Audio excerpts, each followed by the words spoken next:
Marcos versus Dutertes, nag-iinitan. Bagong Pilipinas, inilunsad na. At Chacha, pang civil war. Kumusta for me? This is Avor Joseph and welcome to News Worthy Recap Weekly Edition number 36. We have tons to cover since last week, so skip to the answers provided if it piques your interest. Get maganda na for the blazing selective summation.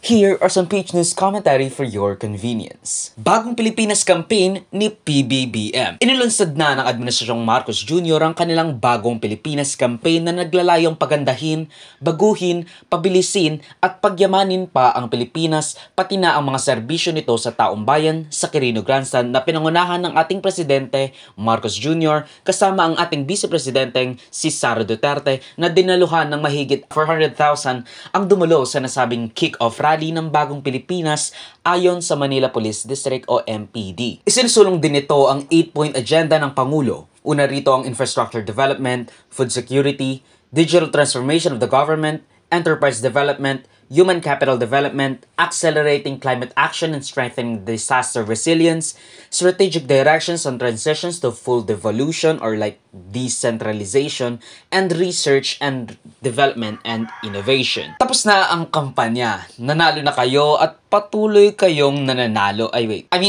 Bakit? We're already 2 years into PBBM's presidency. I'm not knocking on them for rallying the people kasi talagang parte na ito ng politika para ma-consolidate ang suporta lalo na tuloy-tuloy ang bangayan na magkaalyansang pamilyang Duterte at Marcos na maaaring mag-cause ng dibisyon sa unity team or at least it already has been divided. Pero kahit na maraming bangayan sa pamilyang Marcos at Duterte, you still have enormous ratings. Hindi na kailangan yan. Tapos na ang kampanya. Nanalo na kayo at patuloy kayong nananalo. Hindi na ninyo kailangan pang patuloy na mag-rally para sa pagbabago ng gobyerno at mga tiwaling opisyal nito because, spoiler alert, kayo yung opisyal na nakaupo. Kayo ang may kapangyarihan para baguhin ang sistema ng Pilipinas. Kayo ang nakaupo. Subukan nyo namang tumayo. Kayo ang nanalo. Kayo ang may kapangyarihang baguhin ang bansang ito for better or for worse. For better, like the 8-point agenda ni PBBM, o for worse, like the economic and political revisions or amendments sa konstitusyon na isinusulong ni Romualdez. Bakit ka mag-hold ng rally para ipanukala ang pagbabago ng sistema ng Pilipinas kung ikaw mismo ang dapat baguhin sa sistema ng Pilipinas? Walang karaniwang tao ang gustong magstay ang Pilipinas maging stagnant sa bulok na sistemang ito. Hindi mo kailangan ng kick-off rally to boost your image para pagandahin,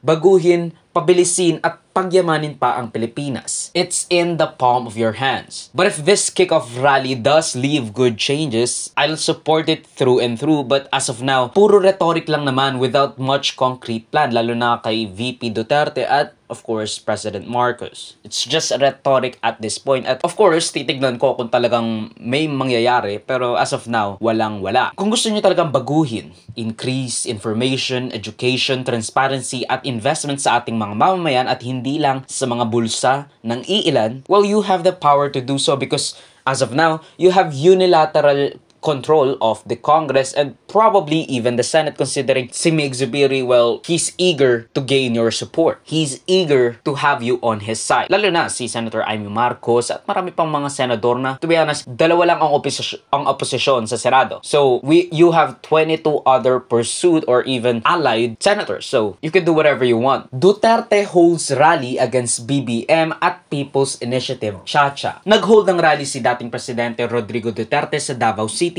patungkol sa kanilang pagtutol sa charter change via People's Initiative. Lalo na kabi-kabila ang issue patungkol sa pagsusuhol ng mga opisyal ng gobyerno o ilang mga negosyante ng kakarampot na 100 pesos at ayuda kapalit ng kanilang pirma in favor of proposing charter change sa Pilipinas. Paulit-ulit nilang sinasabi na Dabaweños are not for sale, echoing 1st District Representative Paulo Duterte sa kanyang pasari laban sa People's Initiative na lumalaganap sa buong Mindanao and possibly the entire region. Lalo na't ngayon, meron lang na 44 na distrito sa Pilipinas ang hindi nagbigay ng mga lagda para sa People's Initiative. Kasi kailangan at least 3% per district, but I will get on it later. Pinasaringan nila Attorney Harry Roque at mag-resign pa nga, sabi ni Baste.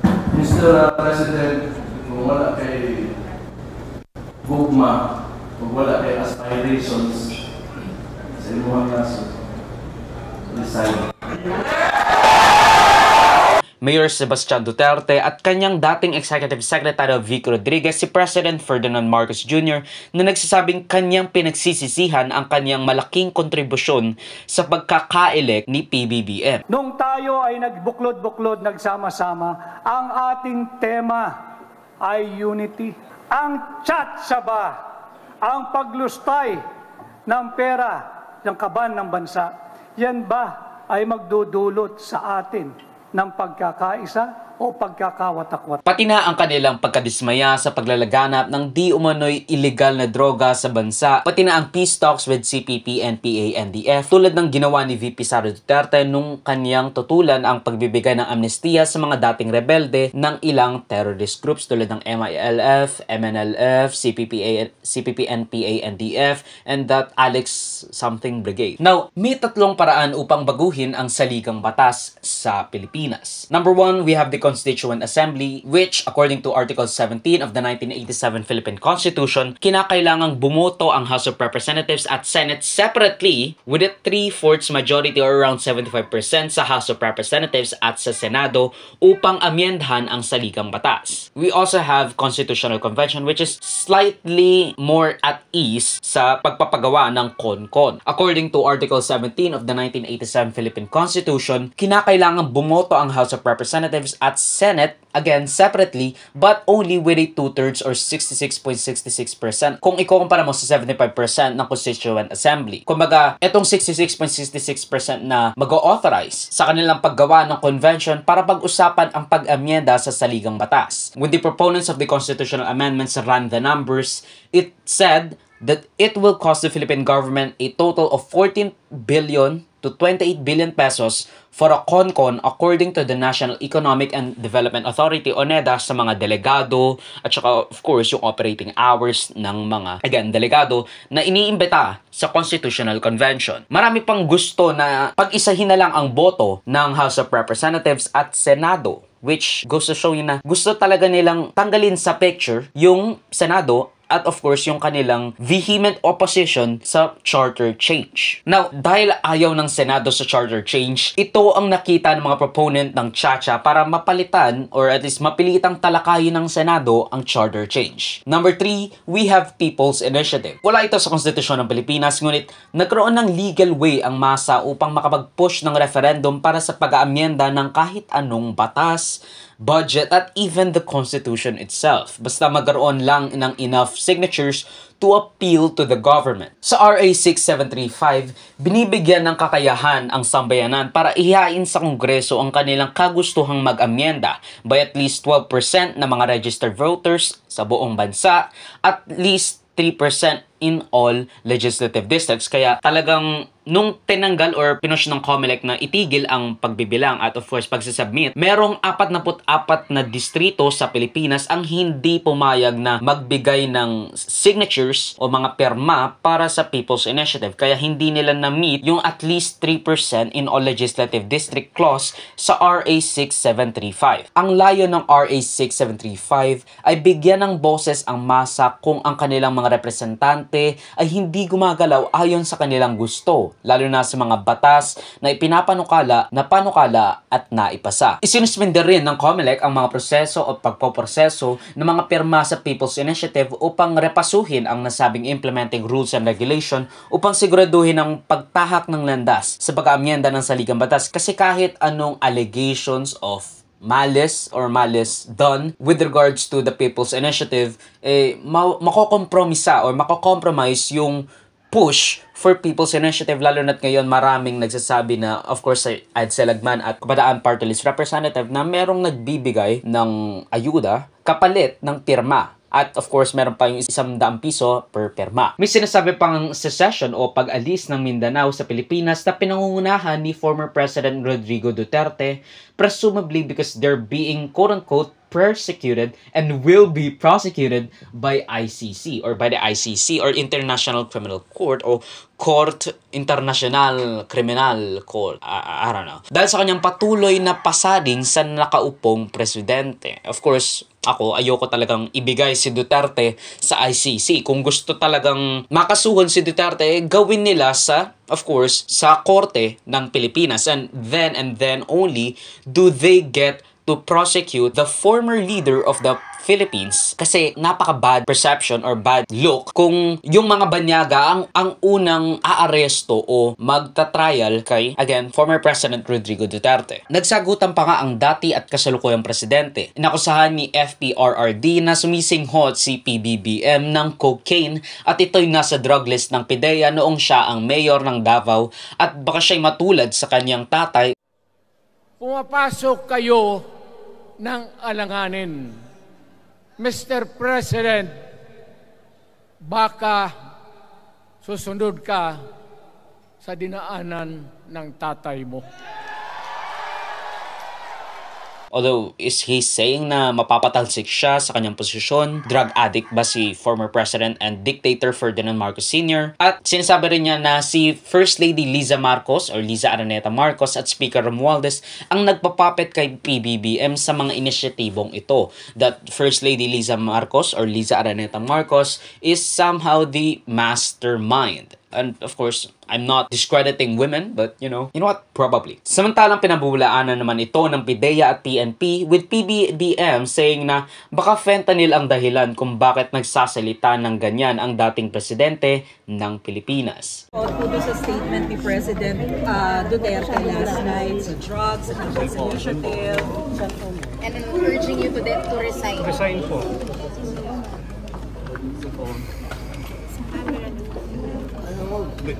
I think it's the fentanyl. I just want amphetamines, okay? Or cocaine and fentanyl. Naglabas naman ng suporta ang Kamara para sa kasalukuyang presidente amid Duterte's bashing and of course even House Speaker Romualdez. Here are some more page news for your convenience. CNN-PH shuts down. Inanunsyo ng CNN Philippines ang kanilang pagsasara ng Pilipinas matapos ang 9 na taong nasa ere sa ika-30 ng Enero 2024. Tama ba? I don't know. Mawawalan na trabaho ang daang naapektuhang empleyado ng CNN Philippines. Dahil umano sa pagkalugi ng CNN Philippines ang naging dahilan ng kanilang pag-alis sa Pilipinas kung saan daang milyones ang kanilang na-incur loss sa taong 2022 at 2023. Ito ay isang malaking dagok sa industriya ng pamamahayag sa Pilipinas dahil ang CNN Philippines ay isang franchising party sa CNN International, which could only mean one thing. This could be used to argue in favor of the People's Initiative Economic Revision of which they should not. Malaki ang naging kontribusyon sa pagdududa sa media at pagpapalaganap ng fake news at independent news purveyor, pati na ang disinformation at peke balita. And by the way, I also am an independent news purveyor, although I would like to consider myself a political pundit as of now. Of course, dahil wala nang masyadong trust ang masa sa news, of course, mawalan na rin ng ad revenue ang CNN. Isa din sa maaring dahilan nito ay dahil, of course, hindi sila parte ng anumang malaking channel di tulad ng ABS-CBN at GMA na mayroong pangmasang TV Patrol at 24 oras. Hindi rin nakakatulong ang masyadong formal at primarily delivering English news dahil the barrier of entry is just too strong para sa mga pangkaraniwang tao sa Pilipinas para maintindihan yung mga pinagsasabi nila patungkol sa geopolitics, international news, at of course local news. Couple that again with franchising fees, distrust to the media, at marami pang ibang factor, hindi surprising na marami pang media giants ang babagsak sa susunod na taon, or at least probably this would be the last. I'm not sure. Talagang walang fire ang CNN Philippines dito sa Pilipinas. And I don't think I've ever known someone that watched CNN Philippines willingly. UN Special Rapporteur in the Philippines. Bumisita si United Nations Special Rapporteur Irene Khan sa Pilipinas upang mag-conduct ng isang summative assessment to report back to the UN patungkol sa dose-dose ng issue at kalagayan ng ating bansa, patungkol sa ilang metrics tulad ng kalayaan sa pamahayag, pagpili, pag-alyansa, pagprotesta at marami pang iba. Si Irene Khan ay ang nagsisilbing tagapakinig on the ground ng United Nations sa mga pangyayari sa ating bansa, kasama na ang kanyang mga suwestyon at panawagan tulad na lang ng pag-abolish sa NTF-ELCAC or National Task Force to End end local communist armed conflict at pagbabalik ng prangkisa ng Pilipinas, pati na ang pagpapalawag ng proteksyon sa human rights sa Pilipinas. And of course, pamamahayag again and again. Dawla Islamiyah Maute Group, siyam patay sa engkwentro. Sa isang engkwentro sa Plagapo, Lanao del Sur, siyam ng miyembro ng Dawla Islamiyah Maute Group ang napatay sa or at least na pinahinalaang nasa likod ng pagbobomba sa isang Katolikong misa ng Advento sa Mindanao State University sa Marawi City noong Disyembre noong nakaraang taon. Apat naman ang nasugatan na magigiting na sundalo sa engkwentro laban sa teroristang grupo. Ang mga namatay na terorista ay nakilala lamang sa kanilang mga alias Abdullah, Hamza, Imam, Mauya, Mikdad, Muhaymin, Muhajir, Omar at isang unidentified member. Makikita ang mga detalye sa pagbobomba sa Mindanao State University sa Marawi City sa NIDW Recap episode number 28. So, check that out. DA nag-invest sa car, not kotse. Nang ilunsad ang ilang irrigation projects na sinasabing kailangan or at least matatapos sa taong 2024, ang Department of Agriculture sa pangunguna ni Marcos Cronies Secretary Francisco Chu Laurel Jr. na inaasahang magpapataas sa ani ng mga magsasaka sa Cordillera Administrative Region, which is also adjacent to the rice basket of the Philippines sa Central Luzon. Ayon kay Secretary Laurel Jr., inilunsad ang tatlong infrastructure sub-projects na in total would amount to 454 million pesos at isang enterprise project that could probably boost businesses or nagkakahalaga ng mahigit na 14 na milyong piso or 13.9 million pesos na inaasahang makumpleto or makukumpleto ngayong taon. Ito ay isang magandang direksyon considering 77% o mahigit 65 probinsya sa Pilipinas ang maapektuhan ng tagtugyot o El Nino sa taong 2024 according to the Department of Science and Technology. PBBM sa Vietnam. Bumisita si President Ferdinand Marcos Jr. sa Vietnam noong January 29 para sa kanyang 2-day state visit kay Vietnamese President Vo Van Thuong, basta that, sa Hanoi, Vietnam. Sinasabing mahigit 40 kasunduan ang pwedeng lagdaan o lalagdaan ng dalawang gobyerno upang pagtibayan ng kooperasyon sa agrikultura, turismo, maritime cooperation, again, turismo, defense at security. I don't know why I added to tourism in the script. But anyway, kasama sa maritime cooperation ay ang code of conduct ng mga bansang may interes sa Spratlys Islands or at least yung overlapping border dispute between the two countries, Vietnam and the Philippines, upang maging mapayapa at amicable ang mga engkwentro ng mga mamamalakaya at coast guards ng dalawang bansa. At yan pagtatapos ng News Item Worthy Recap Weekly Edition for roughly the first week of February 2024. Mag-suggest more topics and or corrections to the balitas if you feel I misrepresented them in any way. Salamat sa mga panonood mga kabayang Avour me, like, subscribe, and follow my links in socials on Avour Joseph that would be linked down below. Sa susunod muli, paalam!